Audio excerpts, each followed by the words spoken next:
Hello friends, कैसे हैं आप सब लोग। आज मैं आप लोगों से बात करूंगा कि जितने भी हम प्रोफेशनल्स हैं वो अपनी सेहत पे फोकस नहीं करते, बहुत ज़्यादा वर्कलोड को अपने सर पे सवार कर लेते हैं, प्रोडक्टिव नहीं होते, लेकिन काम को अपने सर पे इतना ज़्यादा सवार कर लेते हैं कि डिप्रेशन, ब्लड प्रेशर, जो है डायबिटीज़ और इवन जो सीवियर केसेस होते हैं उसमें तो हार्ट अटैक का बाइस ही बन जाते हैं। One of the previous company जहाँ पे हम अपना पैकेजिंग मटेरियल दुबई से इंपोर्ट करते थे, मैं उस कंपनी का नाम तो नहीं लूँगा जहाँ से हम करते थे, वहाँ पे एक साहब थे, अर्जुन उनका नाम था। मोस्टली हम उन्हीं से कोऑर्डिनेट करते थे अपने चीज़ों के सिलसिले में। तो 3 से 4 माह बाद एक मैसेज आता है किसी दूसरे मैनेजरियल स्टाफ का कि अर्जुन जो है वो he was involve in certain kind of miss practice, that's why company ने जो है उसको वो फायर कर दिया है। फिर 3 से 4 माह बाद एक दोबारा मैसेज आता है कि अब कंपनी ने उसको, अर्जुन को रिस्टोर कर दिया है और वो अपनी नॉर्मल जो रिस्पॉन्सिबिलिटीज़ हैं उनको जूम कर रहे हैं। अब देखें, याद रखिएगा कि यूएई में जो लिविंग जो कॉस्ट है ना वो बहुत ज़्यादा हैं। जो एक जॉब पेशा शख्स है वो अगर 3 से 4 माह बाद जॉबलेस रहता है और उसके बाद अपनी जॉब जूम करता है तो वो सर्टन काइंड ऑफ डिप्रेशन या स्ट्रेस का शिकार हो जाता है। लिविंग कॉस्ट बहुत ज़्यादा है, वो पाकिस्तान या इंडिया की तरह नहीं है कि लिविंग कॉस्ट इतनी ज़्यादा नहीं है जितनी एज़ कम्पेयर टू यूएई। वो वहाँ पे जो बच्चों की फ़ीस है, चीज़ें हैं, खाना पीना है, और वो एक सर्टन नॉर्मल कैटेगरी का जो जॉब पेशा जो पर्सन है वो जॉबलेस होके अफोर्ड नहीं कर सकता, वो सर्टन काइंड ऑफ डिप्रेशन में चला गया। फिर after certain period of time 8 या 9 मंथ्स बाद दोबारा एक मैसेज आता है कि ड्यू टू कार्डियक अरेस्ट जो है अर्जुन जो है वो उनकी डेथ हो गई है, वो इस दुनिया में नहीं रहे।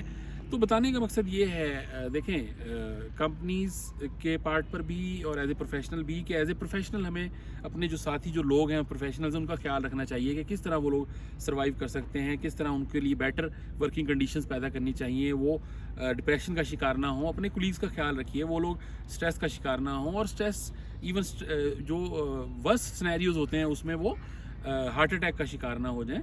तो अब खुद से ही अपने जो कुलीग्स हैं, अपने जो आपके जो पीयर्स होते हैं, आपके जो डाउन द लाइन या आपके जो पीयर्स होते हैं उनका ख्याल रखिए। कंपनीज़ के पार्ट पर मैं ये कहूँगा कि देखें, कंपनी ने पहले उसको फायर किया, वो बंदा जो है वो एक स्ट्रेस में चला गया, उसके बाद उसको रिस्टोर किया, लेकिन वो बंदा जो 4 से 5 माह की जो स्ट्रेस थी उसको कोप अप नहीं कर पाया और वो हार्ट अटैक का शिकार हो गया। तो जब भी आप किसी पर्सन को एज ए बॉस या एज ए कंपनी उसको फायर करते हैं या निकालते हैं तो प्रॉपरली आप एक रिसर्च कीजिए और प्रॉपरली पहले सोचिए कि उसको क्या ये करना मुनासिब है, क्या ऐसा करना ठीक है, और अगर ऐसा करना ठीक है तो फिर कीजिए, अदरवाइज़ अगर ऐसा करना ठीक नहीं है तो फिर ऐसा ना कीजिए। बिकॉज कोई भी पर्सन होता है उसके साथ फैमिलीज़ अटैच होती हैं, उसके साथ लोग अटैच होते हैं। तो कंपनीज़ के पार्ट पर मैं ये कहूँगा कि ऐसा ना कीजिए, और प्रोफेशनल्स के पार्ट पर मैं ये कहूँगा कि एज ए प्रोफेशन आप अपनी हेल्थ पे फोकस कीजिए, परफॉर्मेंस कीजिए, प्रोडक्टिविटी दीजिए, बहुत ज़्यादा परफॉर्म कीजिए, प्रोजेक्ट्स कीजिए, बहुत ज़्यादा कंपनी को फ़ायदा पहुंचाइए।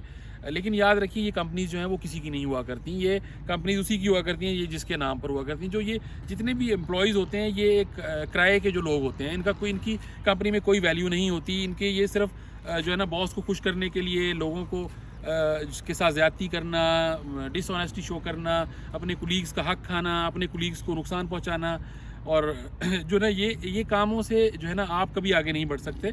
और एक टाइम आएगा कि आप भी शायद जो है वो इसी पॉलिटिक्स का, इन्हीं चीज़ों का शिकार हो सकते हैं।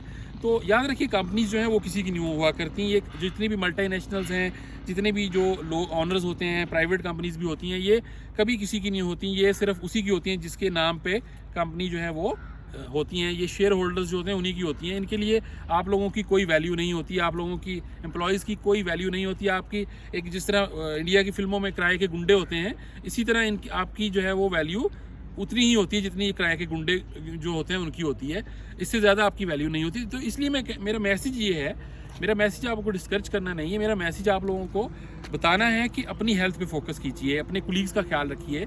अपनी अपनी वेलनेस पे फोकस कीजिए, प्रोजेक्ट्स कीजिए, प्रोडक्टिविटी कीजिए, मिलियंस के प्रोजेक्ट कीजिए, कंपनी को फ़ायदा दीजिए, लेकिन जो है अपनी फोकस हेल्थ पे कीजिए, अपनी फैमिली पे फोकस कीजिए, उसको पहले प्रायोरिटाइज़ कीजिए। ज़्यादा से ज़्यादा टाइम स्पेंड करना प्रोडक्टिविटी का हल नहीं है। 9 to 5 है तो 9 to 5 ही कीजिए। 9 to 6 चलो आप कर लेते हैं 1 घंटा अपने बॉस को खुश करने के लिए, लेकिन जो मेन जो है वो प्रोडक्टिविटी पे फोकस कीजिए। टाइम बाउंड ना होजिए कि टाइम बाउंड हो और बॉस को खुश करने के लिए जो है वो दूसरों का हक खा रहे हैं, दूसरों को नुकसान पहुंचा रहे हैं। आजकल यही चल रहा है वैसे तो।